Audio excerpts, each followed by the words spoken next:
The rain poured heavily that night in Ibadan, the thunder rumbling like a distant cry from the gods.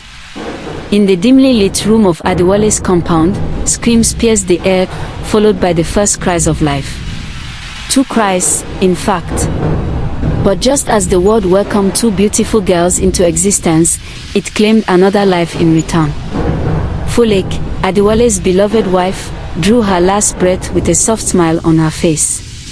She had delivered twin girls, gifts she had always dreamed of, but her body could not carry her through. In that moment, the joy of fatherhood collided with the crushing weight of grief. Adewale sat by her lifeless body, his face drenched in tears and rain, his arms holding the tiny infants who knew nothing of the world's harsh welcome. He named them Anike and Atoke, names that meant the one to be cherished and the one worthy of praise. From that day, his life changed forever.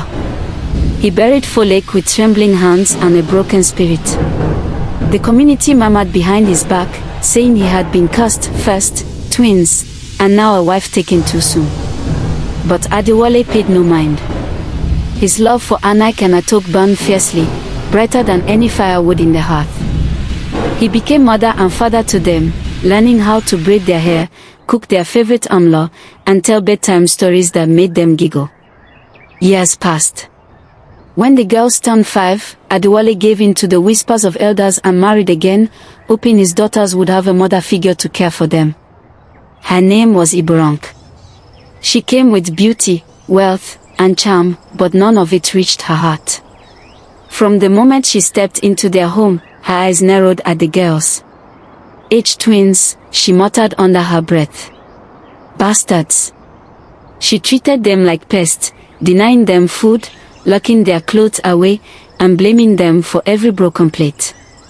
When Adewale confronted her, she would smile sweetly and say, "They are not mine. I cannot love what I did not birth." One night, Anna came to her father in tears, her cheek red from Ibadan's slap. Adewale's heart broke again. He realized he had made a mistake, one he could not afford to repeat. By dawn, Ibadan was gone. He divorced her without a second thought and made a vow, beneath the rising sun, never to remarry. From then on, life was not easy. The economy was failing, and his small woodwork business barely survived. But Adewale had a dream, a dangerous one, according to others. He wanted his daughters to go to school, to become more than the fate this society had carved for them. To make it happen, he sold his shop, his land, his father's cocoa farm in Oyo, even the rickety old car he once used for deliveries. People shook their heads when they saw him trekking to the market with worn-out slippers. "You're a fool, Adewale," they shouted. "Educating girls. They'll grow up and marry another man. All your sweat, wasted." He heard it every day. At the mosque, in the market, even from his own relatives. But he never flinched. Every coin he had, he spent on their uniforms, their books, their school fees. Sometimes, he skipped meals just so Anike and Atoke could eat. He patched their torn sandals, carried them on his back when the roads were flooded, and waited outside school gates with a bag of roasted groundnuts just to surprise them. Every smile they gave him in return was enough to keep him going. The years rolled by. Anike and Atoke worked hard, aware of every sacrifice their father made. They didn't ask for luxuries. They studied under candlelight and helped him hawk homemade soap after school. When they both got scholarships to the university, Adewale cried like a child. He fell to his knees and whispered, "Thank you, Folake. Our girls are soaring." And so they did. Anike studied medicine, Atoke chose law. The years in university were hard, but they made it, never forgetting where they came from. They never missed a call to their father. Never failed to remind him, "Daddy, everything we are, is because of you." Adewale aged quickly. His hands grew shaky, his back bent, and his eyesight faded. But he never complained. He lived in a humble house with leaking roofs, yet he smiled every day, surrounded by memories and love letters from his daughters. Then one morning, everything changed. A black Prado jeep pulled into the compound, followed by another, and then a third. The whole street gathered, murmuring and gasping.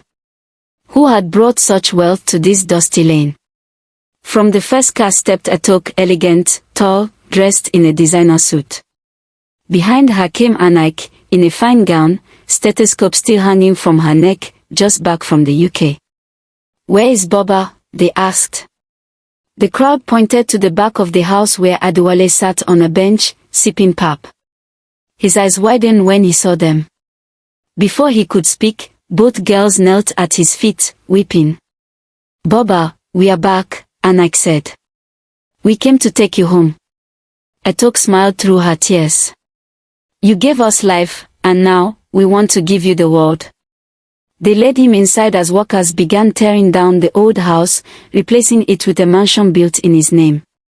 They had bought him a house in Lekki, set up a foundation for single fathers in Four Lakes' name, and opened a modern hospital and law firm, both bearing the names Anike and Atoke. The same people who mocked him now stood outside, mouths wide open.